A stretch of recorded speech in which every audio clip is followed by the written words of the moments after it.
Okay, so if you're in the nonprofit world, you know this already. Volunteers are everything. They're the lifeblood of your organization. But actually managing them? Wow, that can be a real headache. So today, we're going to dive into a guide, a real strategic plan for picking the right software to turn all that chaos into a super smooth, powerful program. Let me read this out, and you tell me if it hits a little too close to home. The data wasn't clean. The stakeholders had conflicting priorities. The timeline was aggressive. Sound familiar? I mean, come on. This isn't just some random quote. It's the daily reality for so many of us trying to get our organizations up to speed. The issue isn't that we don't have great ideas, it's that we need a practical, step-by-step way to get there. And that's exactly what we're going to map out together. All right, so here's our game plan. First, we'll tackle the manual management problem, what's really going wrong. Then, we're going to decode all those software options out there. After that, we'll lay out a smart implementation plan. And finally, we'll get into measuring your true ROI. Let's get to it. Okay, let's dive right into Section 1, the manual management problem. Because look, before you can even think about finding the right solution, you've got to be absolutely crystal clear on what you're actually trying to solve in the first place. You know where this journey usually starts, right? Spreadsheets and a million emails. I get it. They're free, they're familiar, but they have some serious weaknesses. I mean, just think about it. It's so labor-intensive, it just doesn't scale as you grow, it's super easy to make mistakes, and honestly, it's a pretty clunky experience for your volunteers. Dedicated software, on the other hand, just flips that whole script. It streamlines everything, it can grow right along with you, and it makes for a way better, more professional experience for the people who are giving you their time. All right, so you're convinced. You're ready to ditch the spreadsheet chaos. Awesome. But where do you even begin? The market is flooded with options, so let's jump into Section 2 and start decoding this stuff to find what's right for you. So before you even look at a single demo, you need a checklist. These are the core features you've got to evaluate. But please, don't just check the boxes. Think about your biggest pain points. Is scheduling an absolute nightmare? Then you don't just need a calendar. You need automated reminders and super easy shift swapping. Are your communications a mess? Then look for a tool that lets you message volunteers based on their skills or interests. And listen, I cannot stress this enough. Mobile access is totally non-negotiable. If your volunteers can't sign up for a shift or check their schedule on their phone, they're just not going to use it. It's that simple. Okay, let's break down the big players here based on your size and what you need. If you're a larger organization with really complex scheduling, something heavy-duty like volunteerhub is probably your best bet. Now, if you're smaller and you want something modern, mobile-friendly that maybe even helps with fundraising, givewallet is a fantastic option to look at. What if you need everything in one place? Well, an all-in-one system like Neon One can be incredibly powerful, but be careful, it might be total overkill if your needs are simple. And spreadsheets, look, let's be honest, they only really work if you're juggling like 15 volunteers or less, period.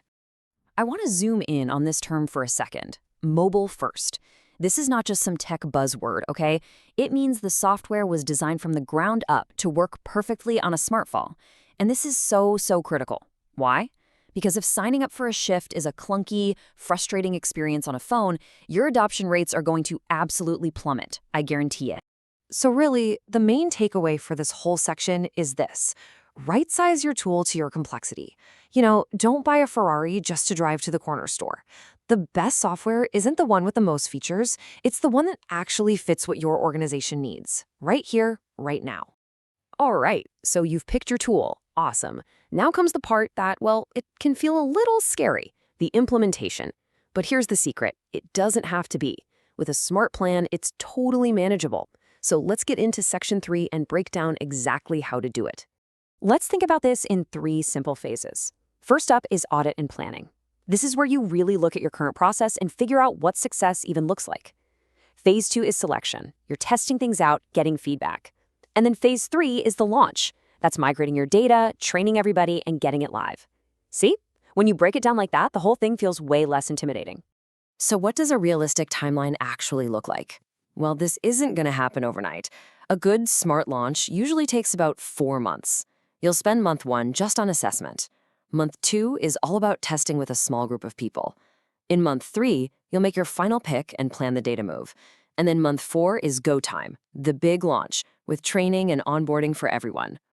Okay, now listen up, because I want to talk about the 3 biggest mistakes you can possibly make.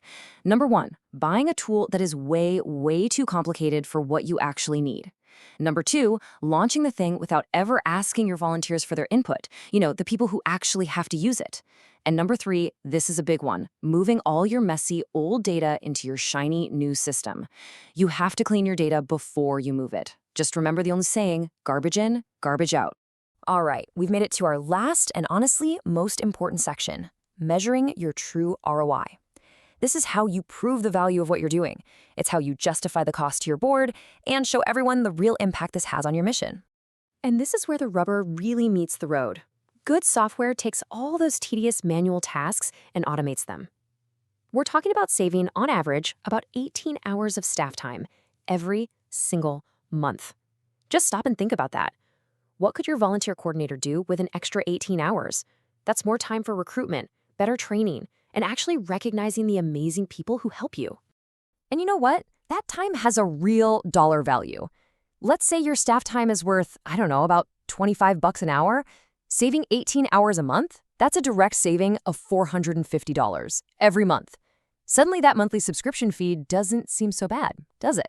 In fact, when you look at it that way, most organizations find that the software completely pays for itself in about 6 months, just from the staff time savings alone. Now that is a powerful, data-driven argument you can take straight to your board. But hey, the return on investment here isn't just about saving cash. It's about boosting your mission. It's simple. A better, easier experience for your volunteers leads directly to them sticking around longer.